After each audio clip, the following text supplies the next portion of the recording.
My name is Sharon Hackler. I am the registered dietitian, nutritionist, and certified diabetes care and education specialist here at Kinetic Physical Therapy and Wellness. Today I want to talk to you a little bit about healthy nutrition tips while heading back to school for students and adults. I know that most of you have probably started back to school this week, and I know that's fun and exciting, but it's also important that we form healthy eating habits and keeping that in mind so that we can have a productive day while we're at school. So 5 tips that I want you to try to remember that are good nutritional tips for starting back to school. The first one is going to be forming good habits and keeping those habits throughout the year, not just during the school year. A lot of patients I see will say they have the same sleep time, going to bed at one time, waking up at another time, during the summer and staying up late, going to sleep late. But we really have to get back on track when school starts, and we need to remember to keep that schedule consistently even during the summer and on breaks. I know it doesn't sound like fun, but keeping that routine the same will help speed up your metabolism, regulate your blood sugars, and just help you feel better all around when your body knows what to expect with that routine. The next tip is forming habits with the timing of food, ensuring that your food schedules are about the same time each day. For example, you might wake up at 7 o'clock in the morning and breakfast is at 8, and lunch 12 to 1, supper 6 to 7, and then go into bed around 10 or 11. So it's important to form those habits and keep those same habits throughout the school year and as well as while you're on breaks. This will help speed up your metabolism so that you won't gain weight.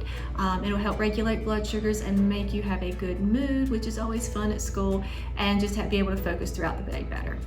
The next tip is proper fluid and hydration. This one is probably the most important.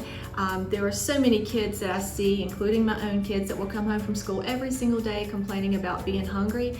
And an interesting fact is our belly can growl if you're hungry or thirsty. So a lot of times when kids come home and say they're starving, they actually just need to drink a little bit more. A lot of adults will say that they understand that half of their body weight in ounces is what they need to drink.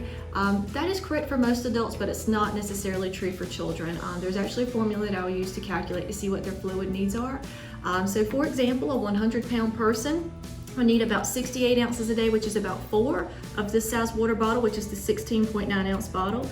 A 150-pound person would be about 83 ounces, which is 5 of this size bottle. And a 200-pound person is about 99 ounces, which is about 6 of this size bottle. A lot of people ask, does it have to all be water? I would love for it to all be water, but you can have a mixture of different types of water. You can put the water enhancers or the Crystal Light types of powders in there. Sparkling ice is a good choice.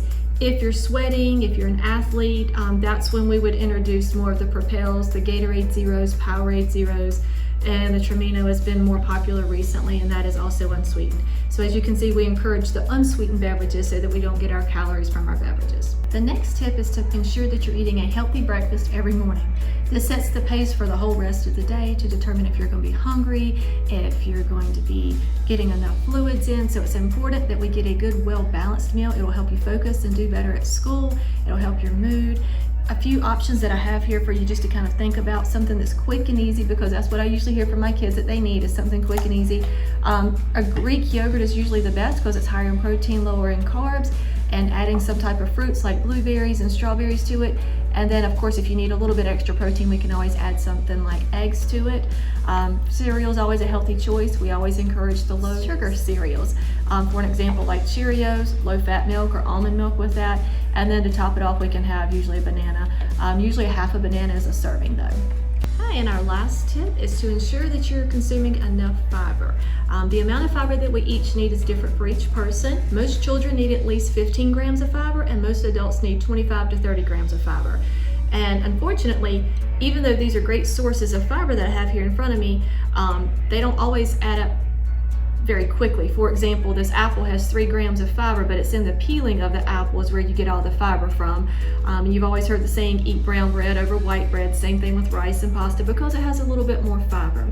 The fiber helps us to feel fuller.